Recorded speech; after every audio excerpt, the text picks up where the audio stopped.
We want to remind everyone we have social media exclusive content like our 2-minute drill as well as other video content. To find that, please make sure to follow us on Twitter, Instagram, Facebook, and TikTok for more. Welcome back. We are kicking off episode number 4 on the Let's Be Frank video podcast. I am Jason Duhe, and we have a great show for you tonight. We have recaps from Week 3, Week 4 previews, Tulane, LSU, and Saints talk, along with some other college football discussion. And Coach is going to talk about how to build culture in football. So we want to thank our title sponsor, Accardo and Dufresne Law Firms, your go-to River Parish lawyers.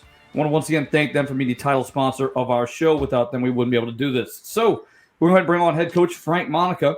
Coach, Week 4 is about to be upon us. And at this point in the season, you start to see district play kind of building in and the power ratings start to matter. Did you look at the power ratings this much in this point in the season with so much season left to go? No, you really don't. I think you don't pay attention to them. I think everybody's got their head down because the most important thing that people need to realize, once you get into district play, your power ranking is not going to change very much. So these preseason games are very, very important because in district play, they cancel out one another. And what I'm talking about, you're playing this team, somebody's going to win when you get in district play. But we're still a ways away from district play, except in the Catholic League, was a bigger district. So we still have a lot to, I think, within 2 weeks, or halfway through the season, then I think you'll start to play out and you'll see a trend about who's going to be where. It won't teeter one way or the other after about that 5th or 6th game. All right, Coach. So let's go ahead and dive into our prep talk where we're going to recap week number 3. Coach, in our first matchup, we had Newman taking on Benton in a big Thursday matchup. Newman won 37-27 in that ball game, and that's a nice road trip win for this Greenies ball club. Looks like Newman is rolling, Coach, and Benton is a good football team. That's a 5A school, so Newman is putting himself in very, very good power ranking position right now with a 3-0 start. They're open this week, but that's a big win going up to Shreveport. That's a 5A school, and 2 guys that really know one another very well. In our next matchup, we had St. Thomas More defeating Brother Martin 41-7. It's a tough loss to take, but you still have district play coming up, which in the Catholic League is brutal, so you can't look too much at this loss. How do you turn the page on a game like this? Well, I think it's very easy because, really, St. Thomas More has been a powerhouse for years. They get some of the best kids in the whole Lafayette area, and they have a great program, a big stadium, and the whole thing. When you go there, the fanfare is just unbelievable. It's like being at an LSU ball game. So I think that, this game kind of went as expected. But when you play somebody good like that, I think the coaches just say, hey, look, we will learn from this in some way or another because you won't face anybody better than that. Yeah, an extremely impressive effort from St. Thomas More, but like you mentioned, no surprise, very well-coached ball club. Destrehan defeated East Ascension 21-7. A tighter ball game than maybe some expected, but you mentioned before the game how physical East Ascension was, and Destrehan just continues to take care of business.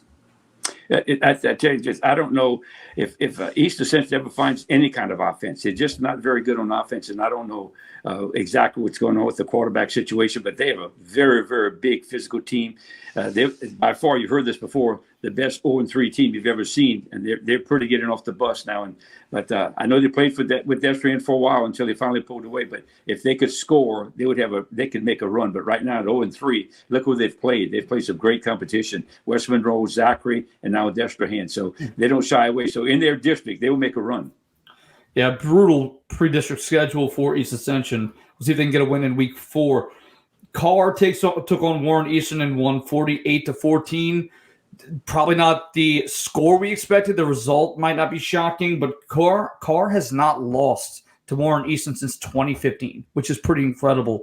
And just another impressive effort for the Cougars. Yeah, and the talent disparity there is big too. Now, Jason, the Warren Eastern has a good team. They're well coached, but and Carr is also. But Carr just have more troopers. They got more speed. They got bigger linemen. And but Warren Eastern, what they've done with their people, I mean, they're 2 totally different schools. And Carr has they've been there before, and they got a lot of support. And they're gonna be. I mean, who can beat them? I don't know.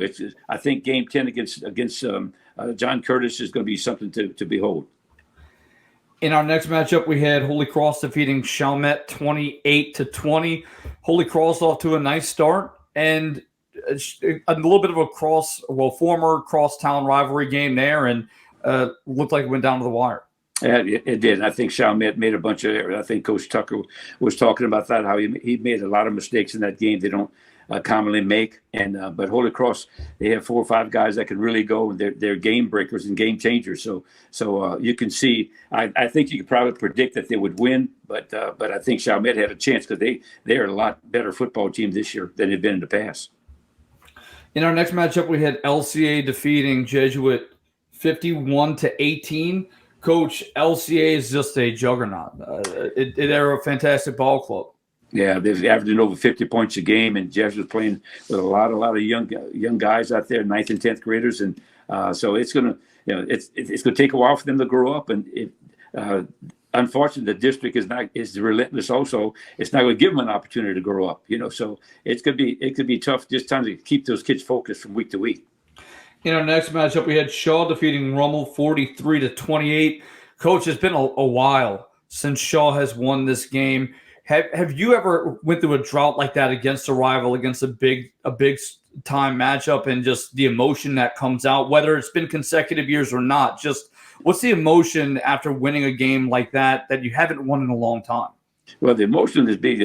That's the question you have to ask yourself. Did I put everything into this game? I can recall one year, Jason, in fact, we played Coach Detillier's Lutcher team where they had Jarvis Landry, and we gave them their only loss that year. But my team never recovered from a victory. I mean, we put so much into that ball game, or the kids did and the community did. We were not the same team after that. So sometimes you can make that a big. And Shaw was looking forward to this game for many months. Looking forward to playing them there. And that was an ambush that Rummel walked into, especially with being down 5 starters. And that they lost their starting center in pregame warmup. So I mean, so that didn't help them out. But Shaw, I mean, it's a big win for them.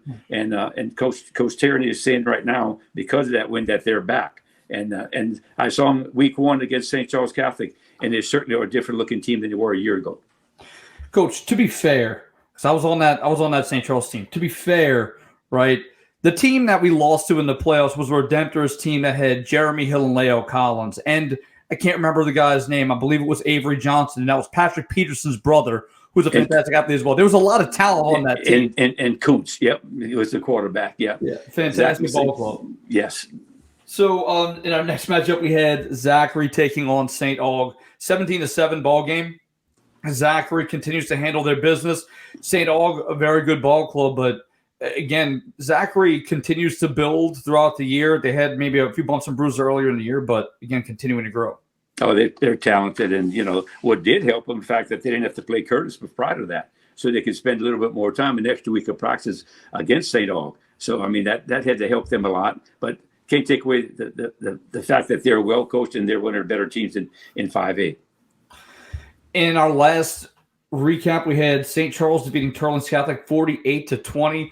The score kind of jumps out at you. Made some defensive plays, did St. Charles, and ended up coming away with the win, getting a little bit of revenge from last year's tough loss on the road.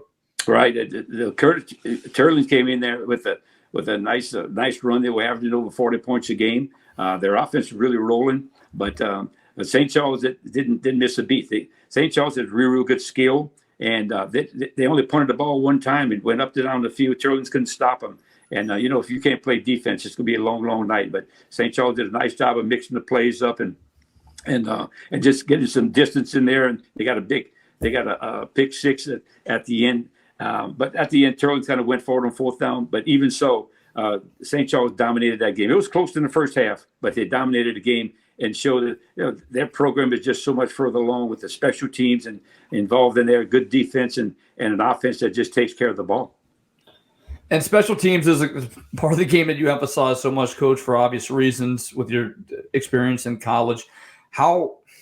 Why do you believe that so many coaches overlook the game, and how have you utilized that in your time as a head coach, especially at the high school level, to dictate a lot of people's game and practice, having to build up to their matchup?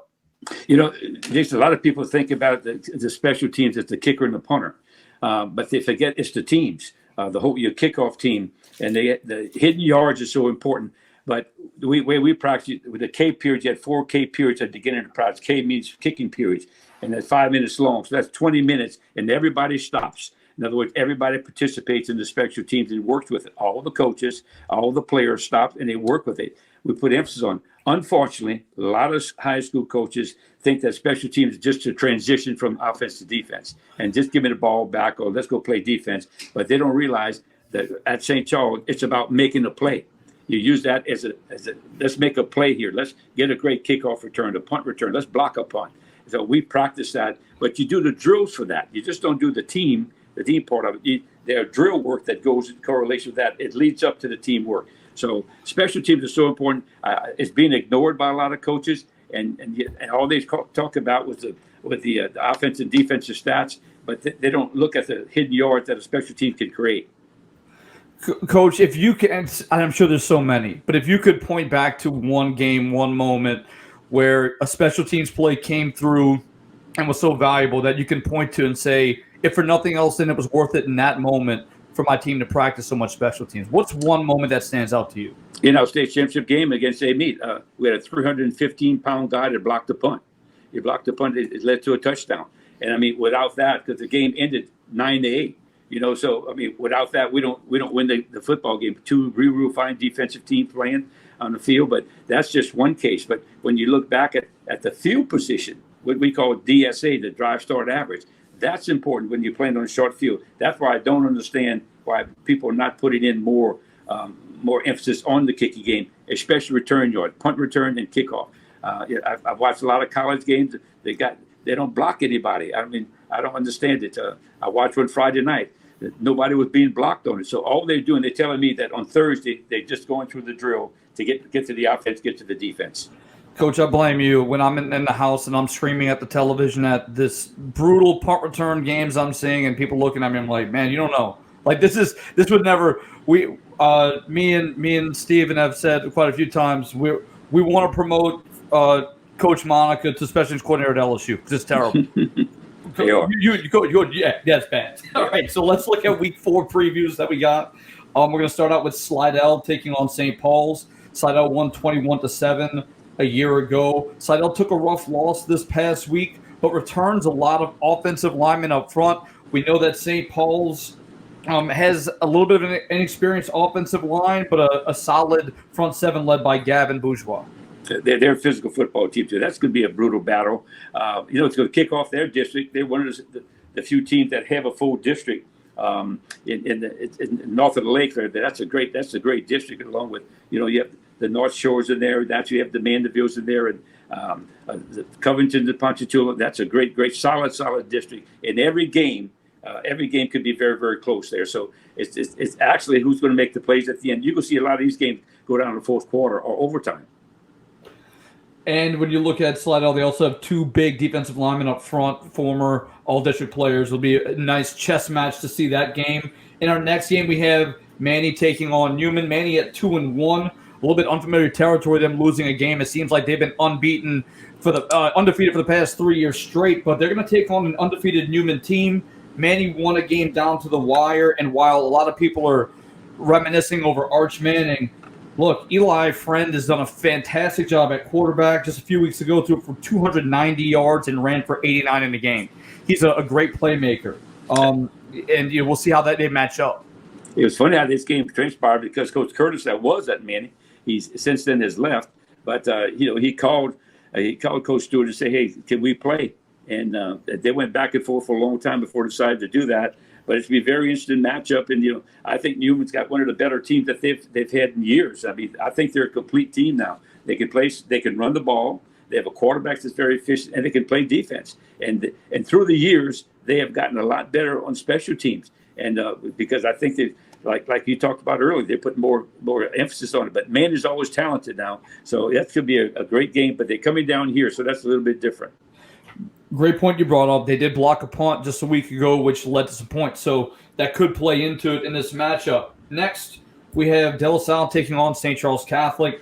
1-2 De La Salle takes on 3-0 St. Charles. We know what St. Charles has been able to do. They played an impressive slate linebackers Kyle Cannon and Andrew Bosco leading the way for this defense, and they've put up numbers offensively too. For De La Salle, they've got to find a way to limit interceptions, limit turnovers, and keep their offense on the field, keep St. Charles' defense on the field. I tell you, I think this is a real good St. Charles football team. Might be one of the best they've had. They have real good running backs. The guy Willis, who was a transfer, he came in. He's really hard to knock down. They have another guy behind him, Skylar Green. They have two real good receivers on the outside. Daniel Joseph, a big, tall guy, and he just makes plays. And they have a lot of play with tight end Brandon Craigle on one side. They got some playmakers on their offense, and Brady St. Pierre has just gotten better every week. I mean, they punted one time last week, and they could have gone for it, but they punted one time last week.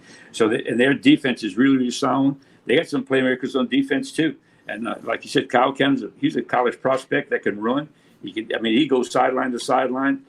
They got a great punter and Brandon Bertucci. He can turn the field over for you if he needs to be. So and the little kicker's coming around. He's just a sophomore, a little Miliota guy, and he's won the game for him. I don't know who can beat St. Charles on their schedule as it stands right now.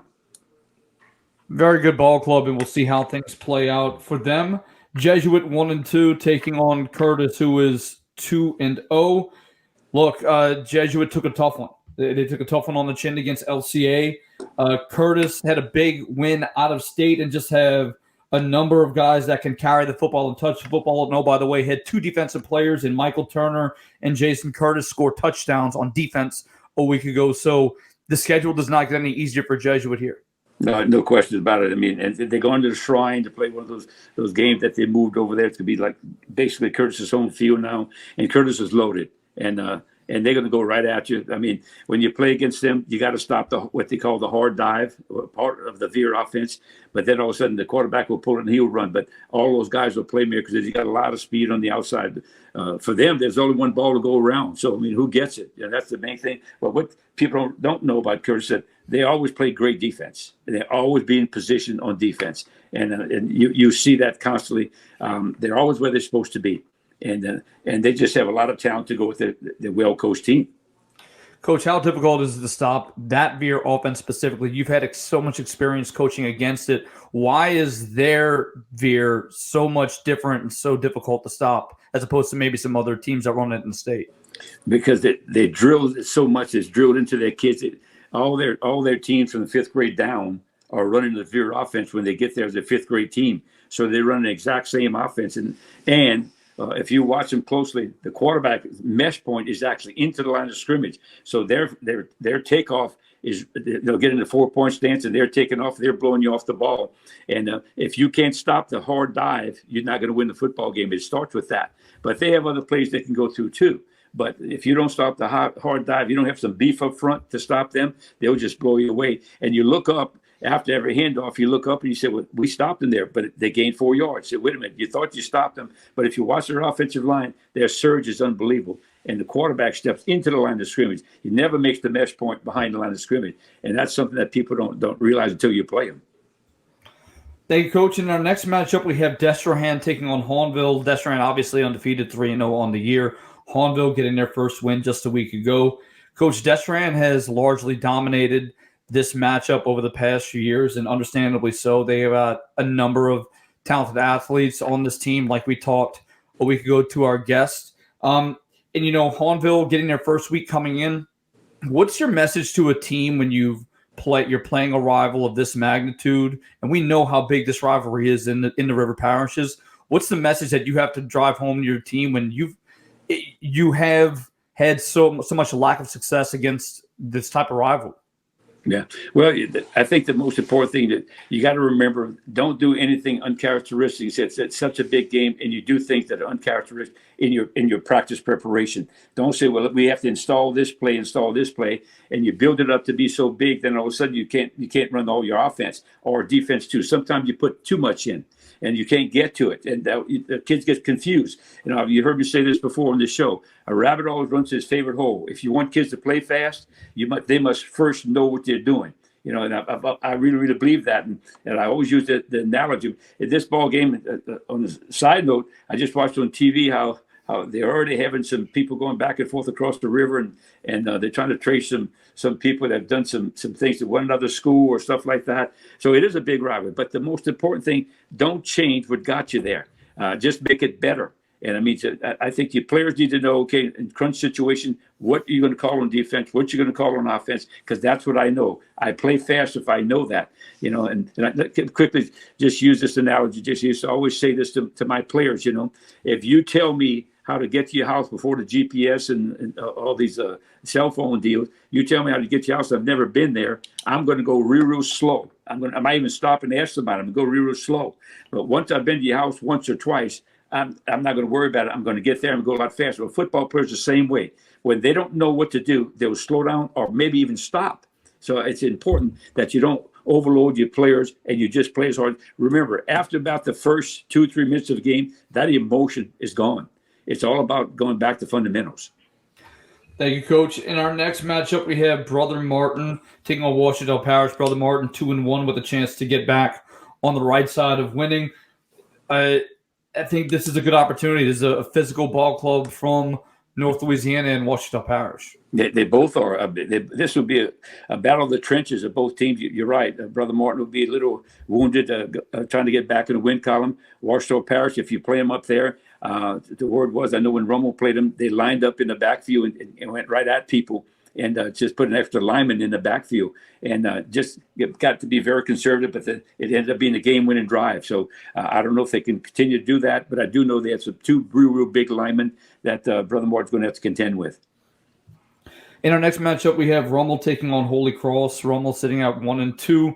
You mentioned it before, having a lot of injuries and, again, dropping that big rivalry to Shaw. Holy Cross 3-0, coming in after a rivalry win themselves. I think Rummel's going to have to probably try to slow this game down, and Holy Cross going to have to do the opposite. Try to speed this game up, get your ball to playmakers on the perimeter, and see what your offense can do.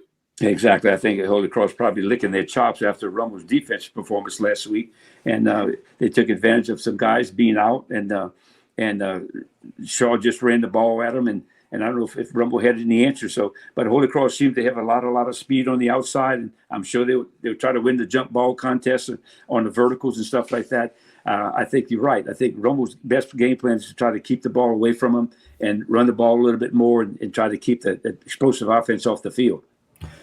In our last matchup, we have Carr taking on St. Aug. Carr undefeated 3-0. St. Aug took that loss to Zachary. Coach, there's nothing really else to say about this. I mean, there's so much talent that we've seen from Carr. We know that St. Aug has the ability and physicality. But, I mean, John Johnson, their quarterback, 11 of 17 a week ago, 233 yards for 6 touchdowns and rushed it 5 times for another touchdown. I mean, 7 touchdowns in one day. These are the type of athletes that Carr has this year. It's unbelievable. Yeah, they are. But don't forget, St. Aug's pretty talented too, and it's the first game of the Catholic League, so you can look for this game to be a little bit closer than expected. I'm not saying that St. Aug will win, but I know St. Aug's going to put a lot of effort into this ball game, and you look for probably Carr to win at the end, but I can see this game at halftime being very, very close, within maybe 3 points. Yeah, I would not expect the same type of matchup that we saw just a week ago against Warren Easton. So we'll see how that game plays out. And we're going to go ahead and move on to our next segment, our college football talk. In our first matchup, we had Tulane taking on Southern Miss, 21-3 ball game, defeating a former coach. We know that Tulane took that loss to Ole Miss and is using it in a positive direction. Coach, it seems like college football is wide open. So one loss does not define your season if you're Tulane.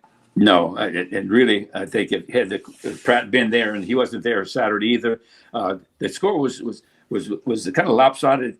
Tulane dominated this game. I mean, they actually had the ball. I don't know how many snaps they had on the plus side of the field, which means cross the 50-yard line. They had several possessions on the plus side of the field that they didn't get any points from. And I know Coach Fritz said himself he had a 4th and 2 that he turned down a chip shot field goal early in the game. It was 7-0 at the time, and he gave his reasons for not going for it then. But Southern Mississippi was outclassed, and even though the backup quarterback did a nice job, but he didn't get any yards.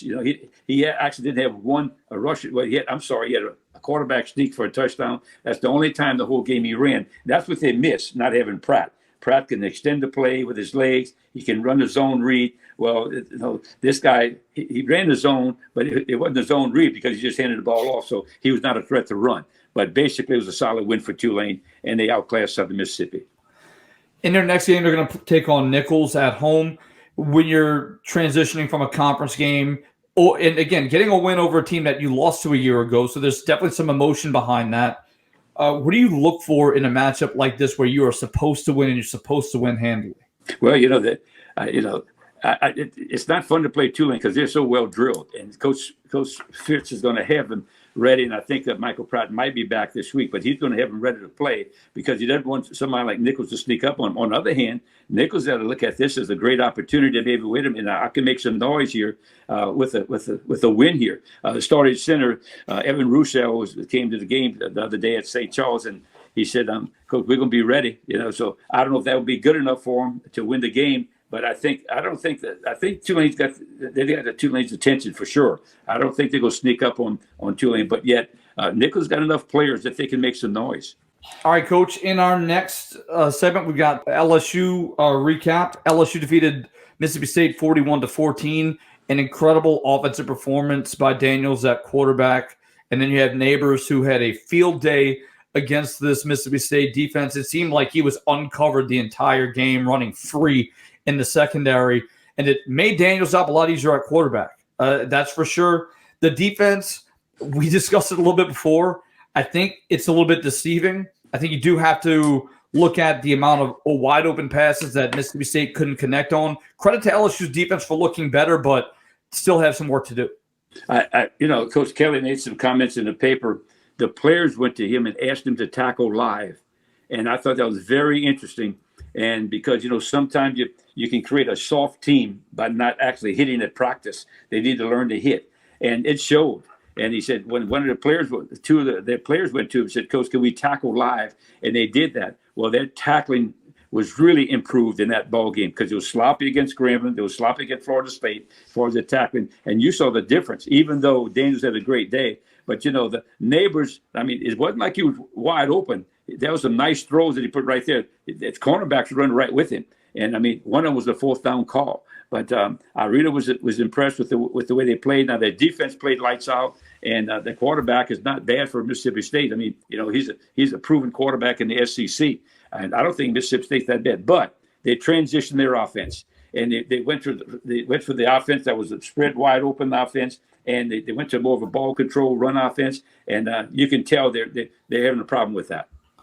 And I do want to clarify, you're absolutely right. There was a lot of phenomenal, especially the deep ball. We've heard that's been one of the issues that LSU quarterbacks have been played with for years, not being able to convert. Daniels did a fantastic job on the deep balls to Neighbors in the last matchup against State. But looking forward, you have Arkansas.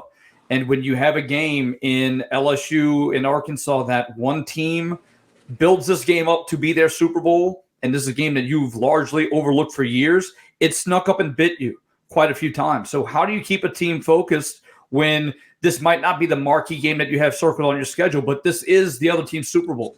Yeah, I think, the most important thing is that they want to create momentum. They won 2 games in a row now. They want to create some momentum. And once that confidence starts to build in your football team, it's unbelievable how easy it is. Practices go easier. The play calling becomes easier, and everything else. The kids want to be there, and all of a sudden, the enthusiasm in the locker room and the confidence level, they'll start making plays that you didn't see against Florida State. So I think that's what Coach Kelly's trying to get. He keeps talking about the culture and kind of bring the program together. So this is one of those ball games that you look for momentum to be built up. I don't like the 17.5-point spread. That's a mighty big spread to give to a team that really hasn't arrived yet and needs to prove to be better on defense, in my opinion.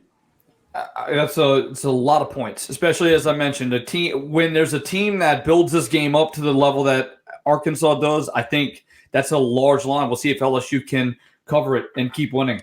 And we're going to go ahead and move on to the Saints segment. Coach, the Saints defeated Carolina 20-17. Not the prettiest, but like we've said previously, it's about winning the games you have ahead of you. And there's so many reactionary people I hear, whether it's on the radio or just out wherever. Look, it's a win. It doesn't matter how pretty it is, especially in the NFL. How many times can you go back and say, if only? if just. It doesn't matter what team you're playing.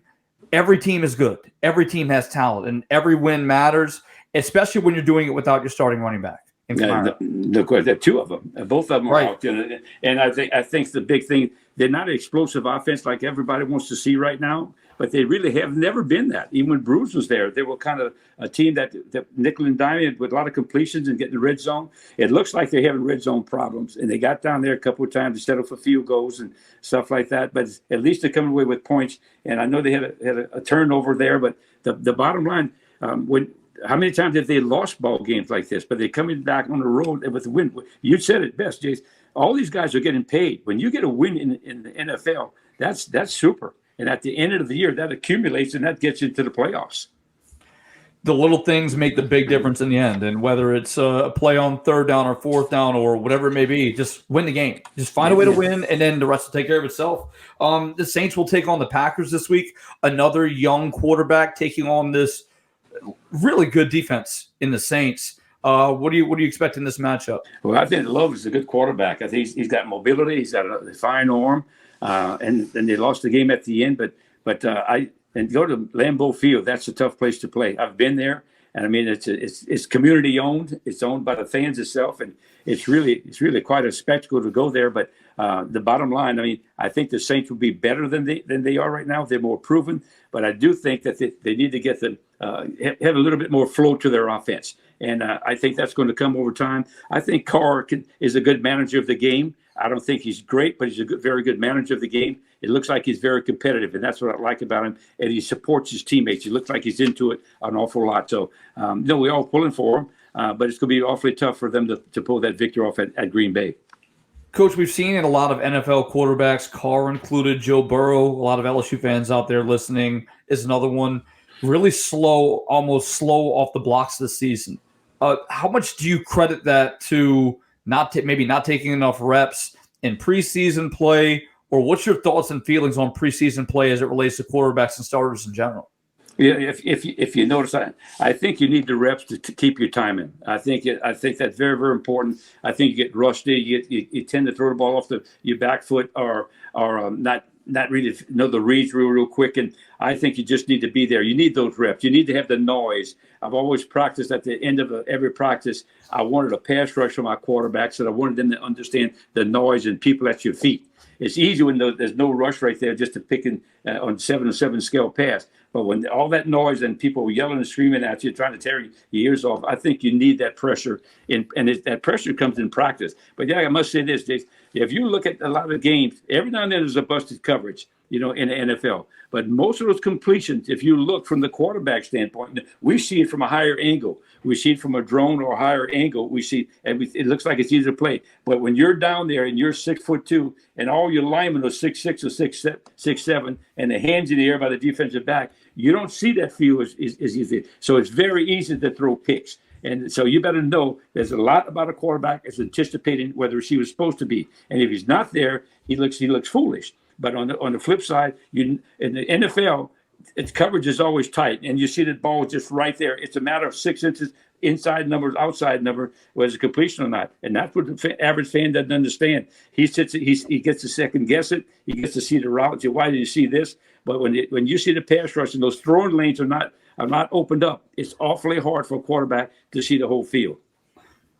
Coach, everybody's a Heisman-winning Hall of Fame level quarterback when you're sitting down with your glass of scotch or your beer in your hand on the couch watching the game, right? So we're going to go ahead and take our break. And when we come back to segment 2, we're going to have special guest Tim Detillier joining us. And we want to once again thank our title sponsor, Accardo and Dufresne Law Firms, for being the title sponsor of this podcast. Samuel Accardo Jr. and Henri P. Dufresne, your go-to River Parish lawyers.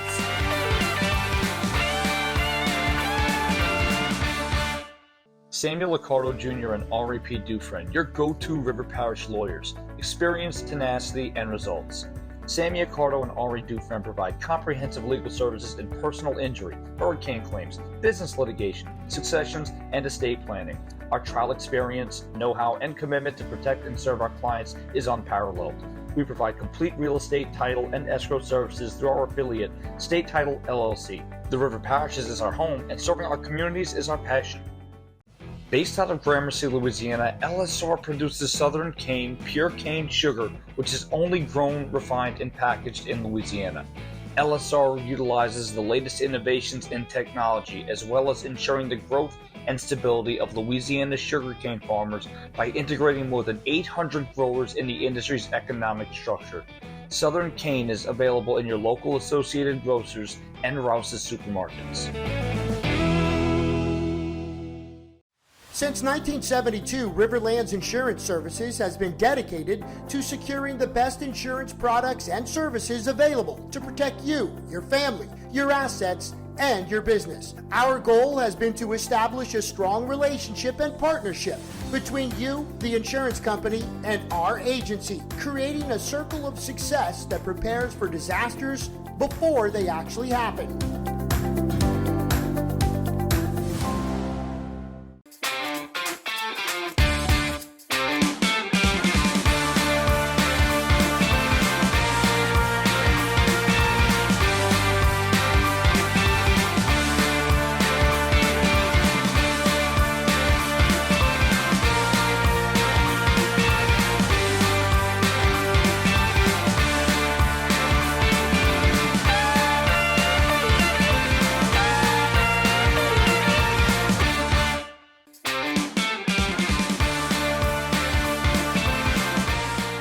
Tonight, our special guest is the former head coach of the Lutcher Bulldogs and accumulated 266 wins in a Hall of Fame career. And he's also the current color analyst for the Lutcher Bulldogs on Varsity Sports Now. Let me go ahead and bring on our special guest, Tim Detillier. Tim, thank you so much for joining us. And how difficult is it to transition from being on the sideline or calling a game from a booth as a play caller to adjusting to calling a game in terms of color commentary? It's not that hard, except I don't have anybody to send in to make the adjustments. Can't send them in from the press box. I've been having fun. Frank Smith is the play-by-play guy, and he is excellent. Frank is excellent. A lot of times I just keep my mouth shut. Yeah, exactly. You know how we are, Coach. Ex-coach is hard. It's hard to really be critical as analysts. You know, Coach. First of all, I need to tell the viewers, Coach, how many state championships have you won at Lutcher High School? Not enough. But we have 9. I was there for 7, and I was a head coach for 4. Yeah, that's quite a run you had. I know you. Not only did you maintain the program, you actually made it better, and in all aspects of it. What people don't know about Coach Detillier is that not only was he an excellent quarterback at his years at Lutcher High School, he was also a heck of a second baseman, and he was a heck of a point guard in basketball. So he was a 3-sport letterman. I think he graduated. I mean, I don't know if he graduated in top 10. I know he wasn't like me. I graduated, thank you, Lordy. He graduated cum laude. So, but Coach Detillier, I mean, you know what you've done, and I got to say this before we get any further. His wife Wanda, of course, they dated all through high school, and Wanda was one of my bat girls. You know, when I was the head baseball coach, Wanda was the bat girl, and when I saw her this summer, she reminded me of that. I'm not going to say the year because I didn't want to date her and stuff like that. Right. And also, Coach, your family was tremendous.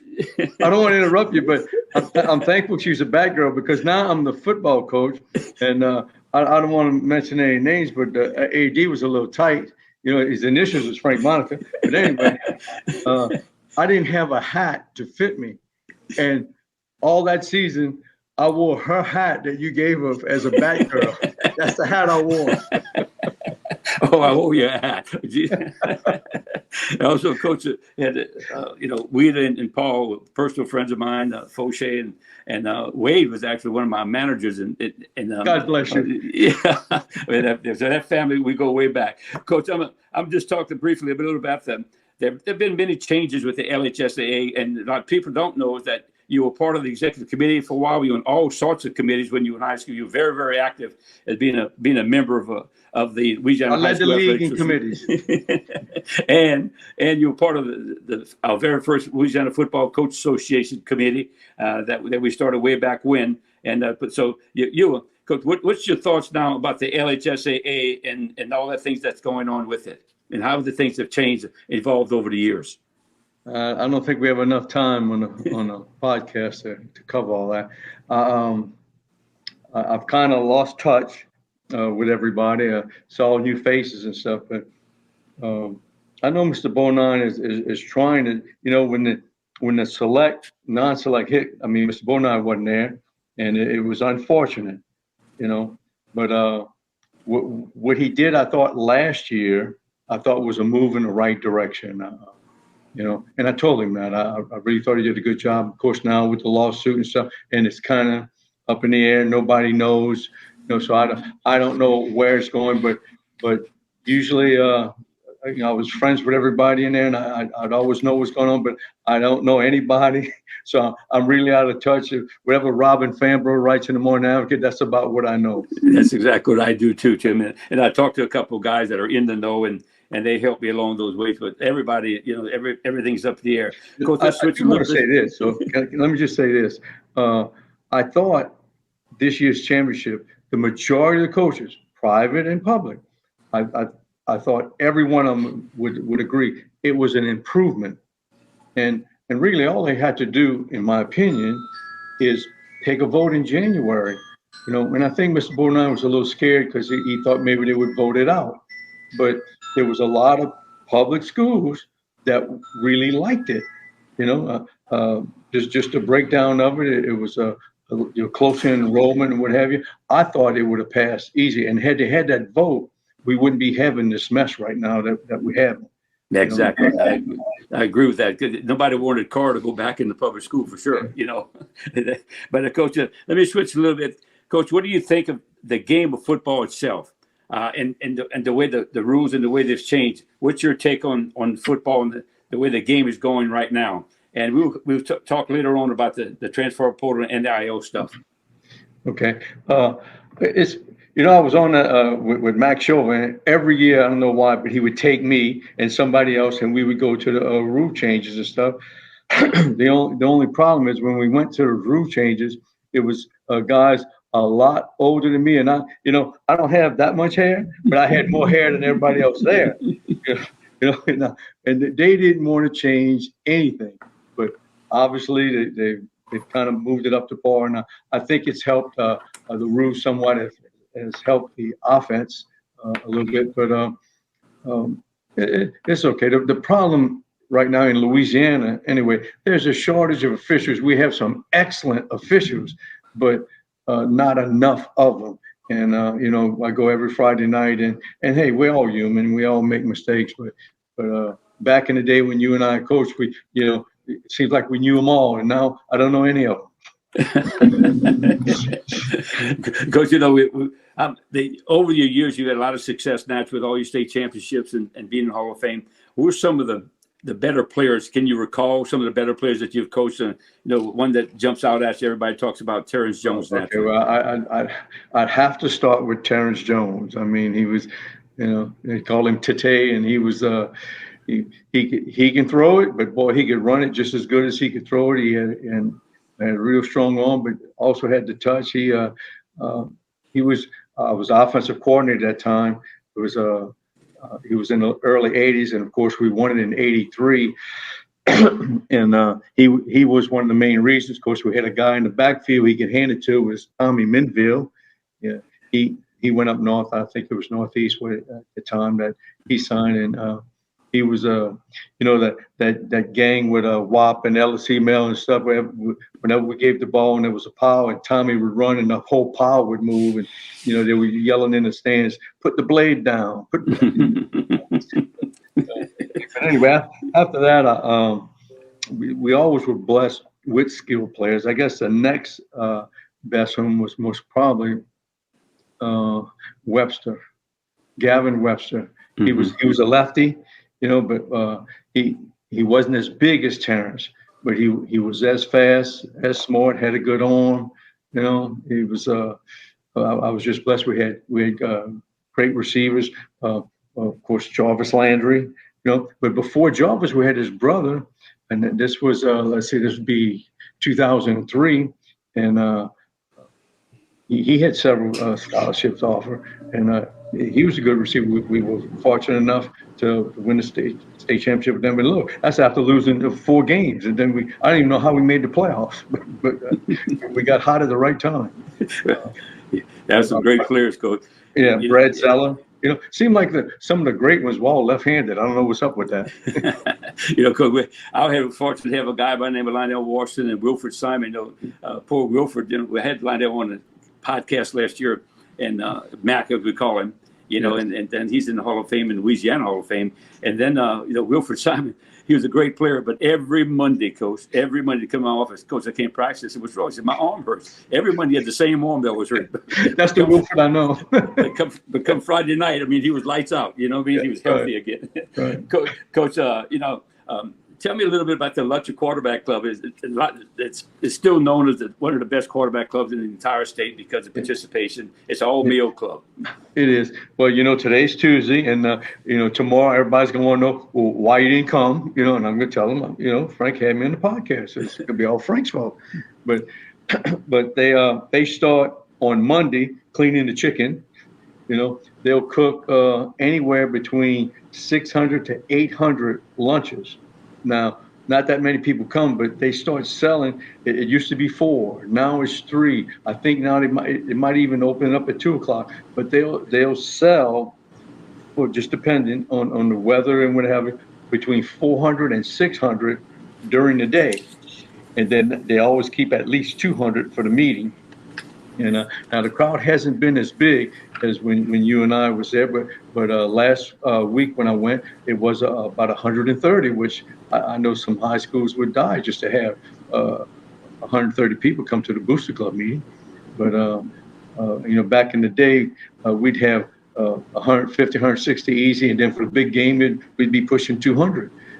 It's not to that point right now, but it's still very successful. And those guys, they have a good time. Whether we win or lose, they're having a good time. I remember that, Tim. And it's all stag. And I remember one year a guest speaker tried to bring his wife in. Yeah. And we were embarrassed. He made his wife go sit in the car, It was, and there might be a libation or two that they also sell there. Coach, I remember, in fact, I coached at St. Charles and well after you did, but the name you gave the Commonplex, the name that it has now, and you had a lot of success there. You turned that program around from nothing before you took the Lutcher job. But that Commonplex still stands. It's been renovated, but it still stands today. And you're the one that gave the name. Tell us how did you come about with that name? I have no idea. No, of course, Comets. We were Comets, and it was at that time. And I don't mean to be disrespectful. It most probably was the best building on campus, So it was a nice complex. So I just came up with a Cometplex, and everybody loved it. And I'm glad it's still there. I'm glad they didn't tear it down, But you built a better one, 2-story, which was a good idea. I know you always talked about that. Wanted your office over the field. So but look, there was a lot of people that helped. They had people signing the contract because we had no money, and about 30-something people signed it, and that's how we got the shell of it. And then I don't want to mention those names, but his initials is. I better stop doing. But anyway, he was in charge of everybody at Marathon. So if you worked at Marathon, you volunteered to come help on the Commonplex.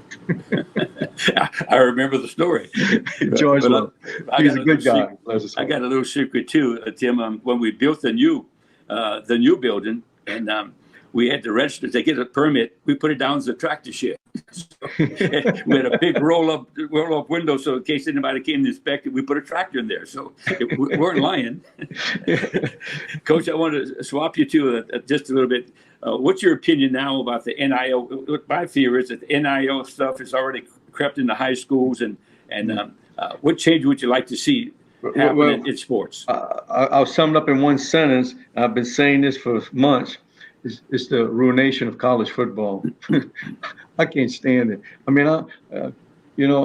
don't mind being able to transfer the one time and stuff, but it's kind of like, well, I always dreamed about going here, or I want to play for this guy. Or no, hey, who can offer me the most money? And that's where I'm going. I don't think college football should be about that. Yeah, I agree, Coach. And I was mentioned to our host just last night on the phone how the college and NFL look the same now. Really, some of these people are making more money in college than they are in the pros. Why go pro? You know, right. LSU's got several cases of that on their own campus and stuff like that. So I don't know if whatever happened to the student athlete, and you're just playing for books and tuition. I don't know what's happened with that. Yeah, those days are over. Yeah, exactly. Well, Coach, listen, I enjoyed it. Is there anything else you'd like to add with our program? No, I thank you for inviting me. Sometimes I like to ramble. I thought sure you would bring up on the LHSA, you would bring up the story about Don Torres, but we're not going to talk about that. Go ahead, bring it. No. I was going to leave that for another day. But Coach, you've been great for the state, for football in all the committees. You're well respected. Everybody wants you more. I don't know if the people know it now. You're now on the school board. You're on the zoning committee. You're on a lot of committees. You go to a lot of meetings now because they respect your beginner's luck, your wisdom. They love your wisdom, and I'm sure you do it for the salary. Stuff. Yeah, right. But Coach, you've always been an inspiration to a lot of guys, and you've touched a lot of people. And I just hope and pray that we'll be friends for a long, long time. And just remember, I am available for lunch Monday through Friday. And please tell Wanda the same thing, will you? Okay. I do want to say one thing, though. I want to get this on the air. When you go into gyms at high schools, they have all these district banners and stuff. It's great. That's all great. But at Lutcher, we only put state championship banners. There's 50-something of them up there now. We run out of room. But the point I want to make, Frank, is that somebody started FCA, at Lutcher.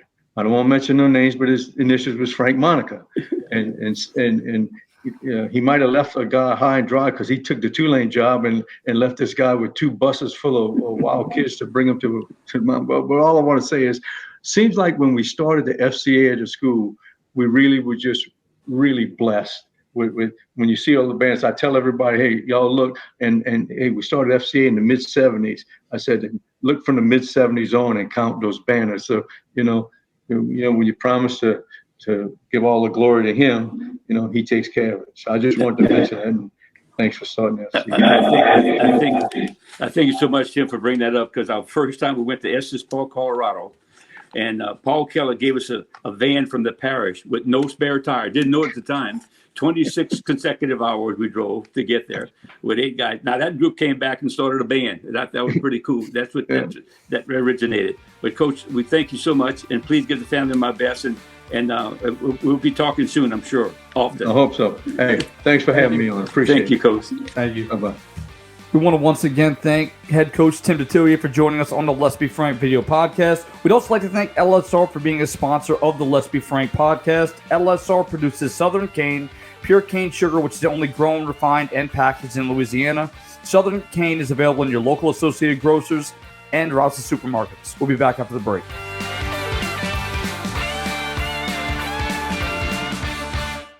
Samuel Liccardo Jr. and Henri P. Dufresne, your go-to River Parish lawyers. Experience, tenacity, and results. Sammy Liccardo and Henri Dufresne provide comprehensive legal services in personal injury, hurricane claims, business litigation, successions, and estate planning. Our trial experience, know-how, and commitment to protect and serve our clients is unparalleled. We provide complete real estate, title, and escrow services through our affiliate, State Title LLC. The River Parishes is our home, and serving our communities is our passion. Based out of Gramercy, Louisiana, LSR produces Southern Cane, pure cane sugar, which is only grown, refined, and packaged in Louisiana. LSR utilizes the latest innovations in technology, as well as ensuring the growth and stability of Louisiana's sugarcane farmers by integrating more than 800 growers in the industry's economic structure. Southern Cane is available in your local Associated Grocers and Rouse's supermarkets. Since 1972, Riverlands Insurance Services has been dedicated to securing the best insurance products and services available to protect you, your family, your assets, and your business. Our goal has been to establish a strong relationship and partnership between you, the insurance company, and our agency, creating a circle of success that prepares for disasters before they actually happen.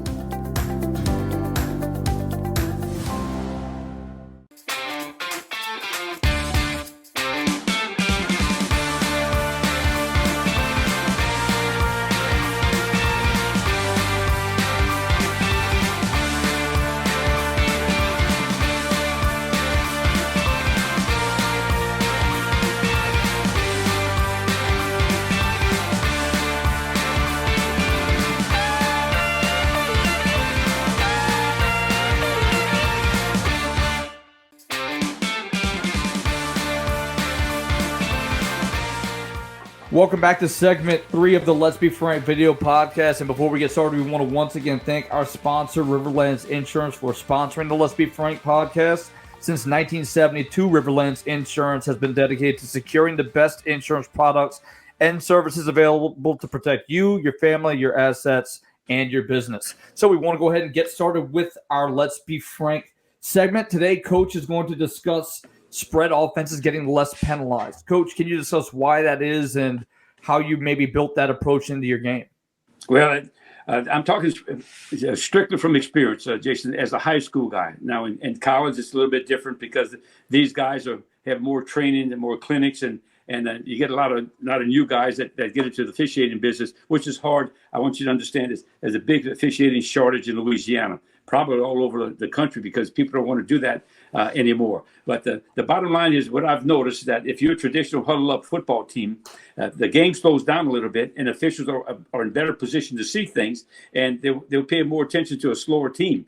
And consequently, what's happened now, there are only 5 officials that a lot of organizations are sending to a game compared to 7. In a normal game, there'll be 7, plus they'll have a clock operator and a 40-second clock operator. So you're talking about 9 officials there. But some people cannot afford, they don't have enough officials. In fact, they're making some people play on Thursday night. But what I've noticed is that in a ball game, if you have 5 officials, even 7, a fast-paced offense, no huddle offense, first of all, they should give the defense time to settle. In high school, they don't. In college, they have to wait for the substitution to take place. But in high school, you can play awfully fast. So what that does, an offensive lineman can do, maybe get away with more things when he's playing faster, because those officials have to, one, worry about spotting the ball, which is the umpire. The white hat is to set the ball in play. The head linesman on the sideline, he has to worry about the change in the down markers and stuff like that. And the back judge, I mean, they have to worry about the 40-second clock. So they have a lot of things to do. So they're so busy moving the ball and spotting the ball in a no-huddle offense, fast-paced offense, they don't look traditionally at as hard as the huddle team. Now, they do get penalized, but it's normally a false start. It's normally maybe a hold on the perimeter that they can see, but in the interior line. So I think that, in fact, I have statistics to prove that fast-paced versus the no-huddle versus the huddle-up team, the huddle-up team will definitely get more penalized than the fast-paced team. Now, not saying that I'm really speaking about the offensive side of the ball. On the defensive side of the ball, I mean, that's all relative. But yet, officials have a problem getting the ball ready, getting the clock started, and they're moving themselves with the fast-paced offense. They're moving themselves, so they don't get a chance to really hone in it. And no matter what anybody says, they are watching the ball at the end. So I really think that, offensive linemen really in a fast-paced offense do not have to be as proficient, and they can get away with maybe a hold or two as long as they play fast. And I know from experience, even though a team doesn't block you on defense, because they're fast-paced, you don't have time to line up, and you don't have time to change coverages or personnel. So that really impacts the ball game. So basically what I'm saying, I really think that huddle-up football teams get a lot more penalized than teams that play a lot faster if they execute. Now, I'm not talking about just some sloppy team that has a problem getting a snap or something like that, but a well-coached football team that plays really fast. I know for a fact, and I got statistics to prove it over the years, and because the officials just don't have enough training to handle that, and you got a lot of new officials, and bless their hearts that they're doing it anyway. Because every time you talk to someone, they say, we need more officials. And like I said, a lot of people are leaving that profession. It doesn't pay great, but you need them.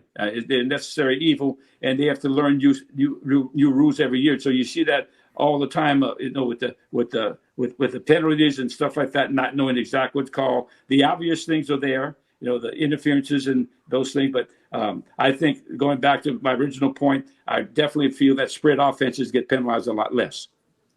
Coach, what would be your solution if you were in charge of officiating? With understanding the shortage, how would you approach, if you were in charge of officiating, getting all the calls on the field? How would you make sure that the officials are trained or put in specific position? How would you approach it? Well, it's really difficult to me because there's a big, I think what needs to happen, a lot of our young guys coming out of that love football, like yourself, for instance, that love football, they need to be trained to say, hey, let's convince you to be an official. you can make a little sideline money because you can probably call a game every Thursday and Friday if you want to, and even more with the JV games, which are a lot shorter. But you have to convince them that it's the thing to do. Give them the proper training that they have, and they do.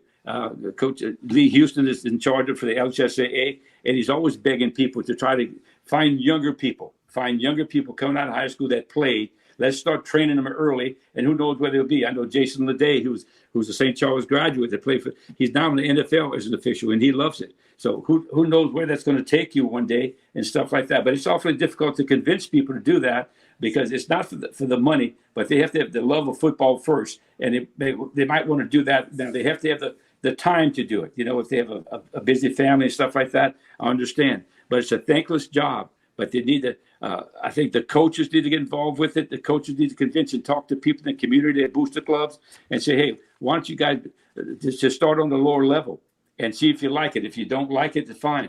But there's a big part of that I think that the high school coaches can do. They convince them that, and nobody was harder on officials than myself because I kept them the same standard I did my players. But the bottom line is that you want them to get the call correct. And I've said this before in this group. I think the huddle situation, they certainly can review plays. They do for state championship. Why can't you do it for all the games? I watched the game the other night. There was a 60-inch screen on the sideline that the team had, showing his own players the mistakes that they were making. So don't tell me officials can't do something similar to that. And, Coach, that's a point you brought up last season about discussions that you've had on the field with officials. We're going to have to come back to that and circle around somewhere down the line on the show about your relationship with officials over the years. So you've had some pleasant and some not so pleasant conversations. We're going to dive into that over the course of this show. But in our Blitz the Ball Coach segment, we're going to go ahead and talk to you about how to build a team's culture. Okay, I think the first thing that you do, Jason, before you interview for a job, the first thing you do, you talk to the administration. This is my want list. Okay, the administration must support you. They must like athletics. They need to understand that athletics is the front porch of their school.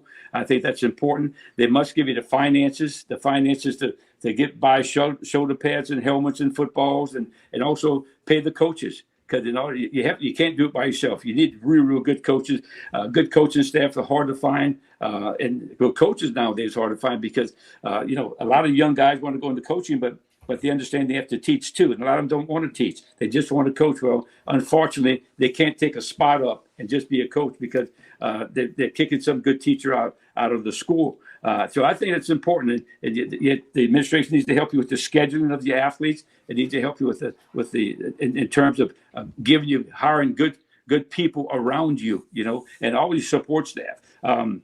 You're going to support the academic side of it, but you want them also to give you the schedule that can be conducive to us winning, making sure our kids, I get them in the right physical education class to help out with their weightlifting. I believe that you go into the school, as soon as you go into school and you take a job, you start recruiting the hallway.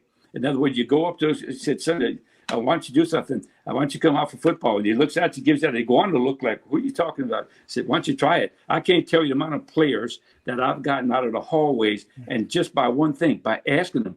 And I said, why didn't you play before? He said, no one asked me. They don't know. They don't know just to volunteer. But if you show them some appreciation, show them a little love and attention, they might come out for the team. But you can start with numbers. You start to build a program with numbers. That starts your culture. And all of a sudden, for every kid you put there, you got 2 parents in the bleachers, maybe 4 grandparents in the bleachers also. So I think you recruit your hallways. Okay. Then I start with the discipline part. Making players accountable. What I mean about everything. You make them accountable about their homework, make sure that you do a grade check. You make them accountable and make sure they're on time at practice, the accountability in the weight room, and you give them discipline. You remember, the kids don't need friends. They got plenty of friends. You need to discipline them because I think that's so important. As parents nowadays, a lot of them want to be their friends, and coaches the same way. They don't want to correct the kid, So I think football gives you structure. And I think, kids will come to you because they want structure. Everybody wants to be told what to do. Okay. And the last one, give the game the integrity that it deserves. You're playing a great sport here. You're playing a team sport. And you're going to get, when you graduate one day, the relationship that you have here will last forever. And it's not about a trophy on the wall. It's about the relationship that you build it. And, and last but not least, a head coach cannot delegate all his responsibility. He can delegate offense and defense, but there's some big issues that he has to take care of, and he has to be the leader in those cases. And that's not the assistant coach's job. I think the most important thing is the head coach must be the leader, and he must make the tough call when the time comes. Thank you, Coach. And we're going to go ahead and move on to our final segment, which is our lock of the week. I had a bad beat last week, Coach. I picked a rough one in Kansas State and Missouri. You had better luck than me taking Florida, who won huge. Who do you like this week? Well, Jason, I did like Clemson, but I'm going to go with Washington. I think Clemson is like a wounded nutria. It's in the corner and it's got to win. You know what I mean? So I'm going to go with Washington and 21 points over Cal. Because I think Washington is one of the better. I've said this before in this program. I think they're one of the better teams in the whole country. And they definitely have an opportunity to show it as the season goes down the stretch. Pac-12 is looking like a really strong conference. I'm going to go with South Carolina over Mississippi State. The Gamecocks are at home, favored by 6.5. I think Mississippi State is either a make or break moment. I'm banking on the break, but we'll see how things play out. But that'll do it for our show. And again, we'll be back here next week once again, but make sure to follow us on our social media platforms. Follow us on Facebook, Twitter, Instagram, and TikTok. At Facebook is the Let's Be Frank Video Podcast. On Twitter, Instagram, and TikTok, it's at the LBF Podcast. And, of course, you can listen to us on Google Podcasts, Apple Podcasts, and Spotify. So, Coach, that'll do it for this show. Any final thoughts before we head out? Jason, yes, I'd just like to make an announcement, and our sympathies and prayers go out with the Buddy Tevens family. Coach Buddy Tevens is former head coach at Tulane that I worked for 6 years, has passed away. It was a result of a bicycle accident back in March, and so keep him in our prayers, please, and just continue to go to church on Sunday. Thank you, Coach. And again, we want to give our hearts and prayers out to him and his family, and that'll do it for us. Please make sure to join us next Wednesday night again at 7 o'clock. So for everybody here at BSN, I'm Jason Duhe, and remember, let's live on the good times roll.